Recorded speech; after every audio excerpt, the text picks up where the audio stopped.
Comment sélectionner ces images pour booster l'interaction de ces posts Facebook? Eh bien, c'est ce que je vais essayer de vous montrer dans cette vidéo. En tout cas, je vais vous partager la méthode que j'utilise actuellement pour sélectionner les images qui accompagnent mes posts Facebook. Alors, avant ça, il faut comprendre que les images sur Facebook, elles ont une place importante. Parce que Facebook, à la base, c'est un réseau social qui a été pensé pour partager des photos de notre quotidien ou des photos de vacances avec nos proches. Donc, les photos sont mises en avant par Facebook. Ici, on va vouloir casser les codes. On ne veut pas que nos images ressemblent à tout ce qu'on voit sur les réseaux et sur Internet. Pourquoi? Parce qu'on veut que la personne, en scrollant sur son smartphone ou sur son écran, elle soit interpellée par notre image. On veut donc casser les codes. Si elle s'arrête sur notre image, elle va s'intéresser à notre post et peut-être lire notre texte par la suite. Donc on veut casser les codes. Un peu comme ici, notre petit extraterrestre qui a l'air heureux de boire son café en terrasse. Ici, c'est une image assez atypique qu'on voit pas souvent, voire même nulle part ailleurs. Et donc forcément, ça va nous interpeller. En tout cas, ça va interpeller la plupart des personnes qui vont voir le post passer. Cette image, elle a été créée via intelligence artificielle avec un outil qui s'appelle Midjourney. Alors des outils qui créent des images via l'intelligence artificielle, il en existe plusieurs sur le marché. J'utilise Midjourney parce que c'est l'outil le plus performant actuellement sur le marché de l'intelligence artificielle. Midjourney, ça nous permet de créer des images, n'importe quelles images en fait. On donne notre souhait, on veut une image de telle chose ou de telle personne ou de telle situation, eh bien Midjourney va nous la donner. Ici, vous voyez, j'ai fait quelques petits tests avec Gérard Depardieu, que vous voyez en bas. Bon, comme vous pouvez le voir, c'est plus ou moins bien réussi. Moi, personnellement, je trouve que la seule qui ressemble à peu près à Gérard Depardieu, c'est celle qui va être en haut à gauche. Enfin bref, ça, vous me le direz dans les commentaires. Qu'est-ce que vous pensez de mon Gérard en haut à gauche? Dites-le moi en commentaire. En tout cas, créer une image via l'intelligence artificielle, c'est pas si évident que ça. Et comme vous le voyez, les résultats peuvent être plus ou moins bons. Donc ici, je ne vais pas perdre du temps à créer mes propres images. Il y a une option qui est proposée par Midjourney qui est super intéressante et je vous la présente tout de suite. Cette option, c'est Explore. Vous voyez là, je vais cliquer sur Explore. Explore, c'est les images créées par la communauté de Midjourney. Donc ici, on a accès à une bibliothèque immense d'images créées par différents créateurs. Vous voyez, elles sont triées par différents onglets. Donc Hot, c'est les images qui sont apparemment likées en ce moment.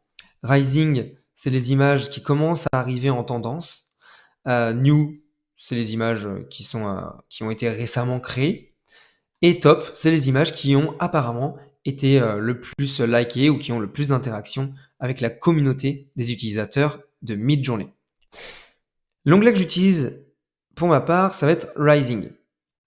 Ici, donc, on est sur l'onglet des images qui sont en train de monter en tendance. Les images qui ont apparemment beaucoup d'interactions actuellement avec les utilisateurs de Midjourney. Ces photos sont, en tout cas ces images, sont appréciées par la communauté. Et vous voyez ici que j'ai un feed, donc un mur avec plusieurs images. Ma technique ici, ça va être de scroller et de regarder les images un peu rapidement. Et dès qu'il y a une image qui m'interpelle et qui sort un peu de l'ordinaire, je vais m'arrêter dessus et je vais la télécharger. Tenez, vous voyez par exemple là ce chien, ça a interpellé mon regard. Donc c'est une image qui pour moi pourrait potentiellement ramener plus d'interactions que les autres images. Donc je vais la télécharger en cliquant sur les 3 petits points et en cliquant sur Save Image. Donc, j'espère que vous l'avez compris ici. Je vais vraiment faire jouer mon regard et sélectionner les images qui, selon moi, ramèneront le plus d'interactions. Donc vraiment ici, en gros, faut voir ça comme une bataille d'images et je vais sélectionner les plus performantes selon moi. Donc les plus performantes, ça va être celles qui vont attirer mon œil. Donc ça peut être des couleurs, des objets ou des formes qui sont particulières et qui sortent de l'ordinaire. Donc ça, c'est la première technique que j'utilise. La deuxième, ça va être une technique que j'utilise quand j'ai déjà une image en tête lorsque j'écris un post. Parfois, quand on écrit un post, on a déjà une image en tête. On veut que ce soit telle image qui accompagne notre post. Donc pour venir illustrer mon post, je vais taper des mots-clés dans la barre de recherche, juste ici en haut. Hier, par exemple, je cherchais l'image d'un portail, une sorte de porte ouverte avec une lumière à l'intérieur, quelque chose d'assez mystique. Donc, j'ai indiqué ici des mots-clés pour, trouver des images qui allaient me proposer des sortes de portes magiques.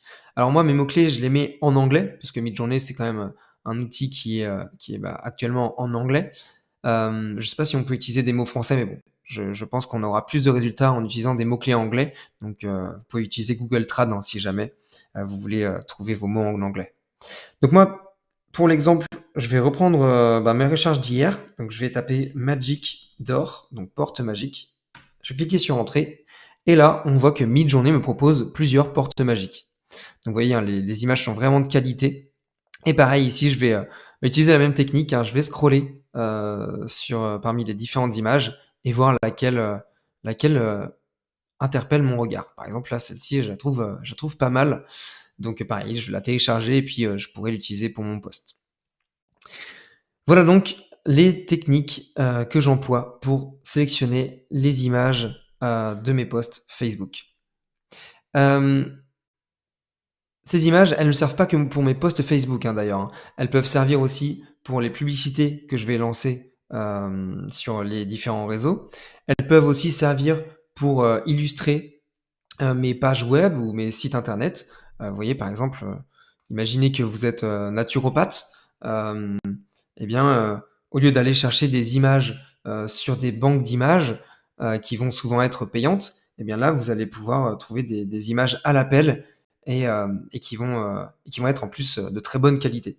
Donc, par exemple, ici, on va mettre vegetables pour, heu, pour avoir des images de légumes. Hop, donc vous voyez, hein, on a pas mal d'images de bonne qualité et on peut en télécharger autant qu'on veut, sans limite, contrairement à des banques d'images payantes. Donc voilà, un outil qui est très intéressant. Par contre, je dois vous préciser que cet outil est payant, hein. Il y a une version d'essai, bien entendu, donc vous pouvez l'utiliser de votre côté. Mais au bout de la période d'essai, il faudra payer 8 $ ou 10 $. Alors moi, c'est un outil que j'utilise quotidiennement maintenant, donc forcément, j'ai un intérêt à payer cet outil. Après, à vous de voir si cet outil serait intéressant pour vous ou non. Voilà, et bien, j'espère que cette astuce, vous sera profitable et qu'elle vous a plu. Je vous laisse me dire ce que vous en pensez en commentaire et en attendant, je vous souhaite de passer une très belle journée ou une très belle soirée. À très bientôt. Ciao.